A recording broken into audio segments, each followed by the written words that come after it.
Hello mga langga, good noon. Tanghaling tapat, na-pick up ko si Samantha. Isa siyang estudyante. Pero parang malungkot si ate kasi medyo sad yung mukha niya.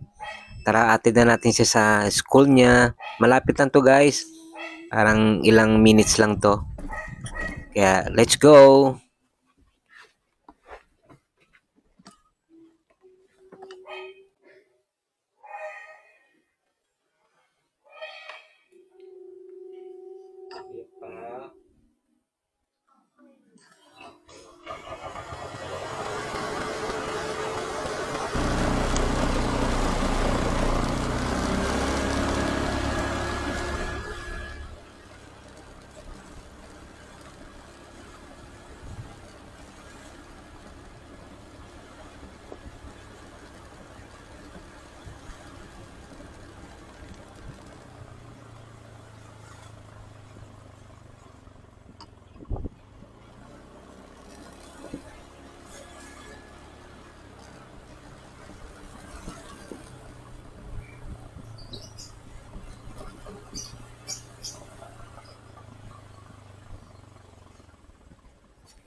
Araw ng Huwebes, sulit move it muna tayo ngayon.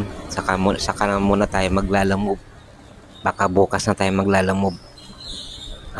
I-mix natin. Lalamove, move it. Lalamove it. Kasi bawi muna tayo kay move it. Parang di siya magtatampo. At saka yung ginagawa ko guys, yung GrabPay, yung binabayad ng mga CS na through GCash, iniipon ko. Bale, yun yung kung meron akong paggastusan, halimbawa, ito, meron na akong natabi na meron na siyang 2.5 sa GrabPay. Yun gagamitin ko pang pang bili ng ticket. Magsiguro kung magbabarko ko o magplane. Yung gagamitin ko pambili ng ticket. At pag nakabili na ako ng ticket, so mag-iipon ako ng allowance naman para sa pagbakasyon. Kasi bakasyon muna tayo. Saka na muna tayo magratratan pagbalik. At pag nakabakasyon na at pag uwi naman natin, maglalaan naman tayo ng pang-down ng MC. Kasi papalitan na natin to si Clickboy kasi alam mo na old na siya, kailangan na natin magpalit ng MC kasi ang required sa sa kumpanya 2020 pataas. So yung akin 2020, so malapit na siya ma-expire. So kailangan na siyang palitan. Baka mamaya sa susunod masilip ng kumpanya na yung MC natin ay old na, baka hindi na siya pwede gamitin. At saka gagawin ko na lang to siyang pang service. Siguro kukunin ko ay siguro yung kailangan ko kasi yung may disc brake sa likod kasi kailangan ko yung pangmalakasan na preno. Kasi itong drum brake hindi talaga maasahan. Kasi pag may biglang tumawid hindi mo masahan yung preno sa harapan kasi tendency magdudulas ka. Yung plan na kukunin ko guys yung may disc brake sa likod, yung FKN Ranger. Sulit yung looks niya, nandun na lahat. Meron siyang gulay board, meron siyang carrier sa harapan. Pwede ka doon. So gamit ko siya kung maglalamove ako. Tapos doon ko rin lagay yung helmet ng pang move it. Ito yung itsura niya guys, tingnan nyo.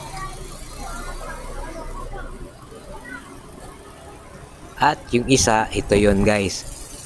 Napakaangas ng dating niya. Mura lang siya, hindi siya mabot ng 120k. Pero pwede siya sa 3 years na uh, installment. So napakaangas ito siya. Meron din siyang gulay board tapos may disc brake din sa likod. So ito mga kailangan ko sa pag-deliver at saka pagbiyahe.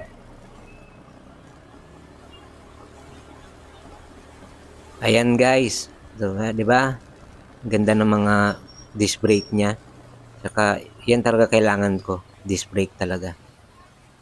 At saka yung payment sa ano niya, payment sa monthly niya, doon ko siya kukunin sa GrabPay.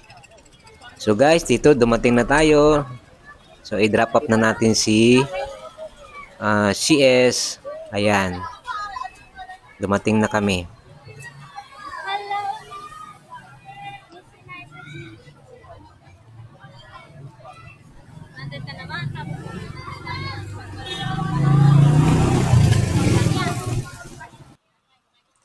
Yung brand pala nung isa guys, yung panghuli, ano yan, SYM Naga. I-search nyo lang sa YouTube. Ang ganda ng review ninyo. Tingnan ninyo. At saka ano siya, monoshock. Maganda yung bounce nung shock na yon. Same sila na 150cc. Air cooled yung isa, yung una, at saka yung itong huli, liquid cooled. So, maganda siya pang long ride. Okay na ma'am, discount. Helmet ma'am. Oo, ayan. Okay. Nakasmile pala si Samantha eh. Hindi pala malungkot eh. Siguro kulang lang yung baon niya kaya malungkot kanina. Ay, muntik pang dalin yung helmet ko. Ayun. Na-drop off ko na si CS. Okay. Kita-kits tayo sa next booking. Bye. Don't forget to share and like and subscribe.